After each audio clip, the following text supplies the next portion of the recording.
আপনি কি সামর্থ্য থাকা সত্ত্বেও হজ করছেন না? তাহলে জেনে নিন এর ভয়াবহ পরিণতি। কেননা কারো অবস্থা সবসময় একরকম থাকে না, যে কোনো সময় তার অবস্থান পরিবর্তন ঘটতে পারে। তাই যখন হজ ফরজ হয় তখনই হজ আদায় করে নেওয়া উচিত।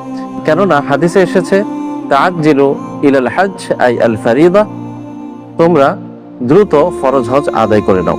ফাইন্না আহাদাকুম লা ইয়াদরি মা লা ইয়ারিদু লাহু, কেননা তোমাদের জানা নেই তোমাদের অবস্থার পরিবর্তন ঘটতে পারে, কিন্তু সে তার ফরজ হজের দায়িত্ব থেকে মৃত্যু পর্যন্ত মুক্তি পাবে না।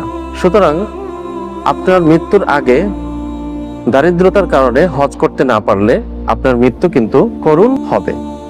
কেননা হাদিসে এসেছে, ফাসাওয়াউন আলাইহি মাতা ইয়াহুদিয়ান আও নাসরানিয়ান, যে ব্যক্তি সামর্থ্য থাকা সত্ত্বেও হজ করলো না, সে ইহুদি হয়ে মরুক অথবা খ্রিস্টান হয়ে মরুক, তা সমান কথা। তাই আপনার মৃত্যুটা যাতে ইসলামের উপরে হয়, তাই দারিদ্রতা আসার আগে আপনি হজ আদায় করুন, বার্ধক্যের জন্য বসে থাকবেন না।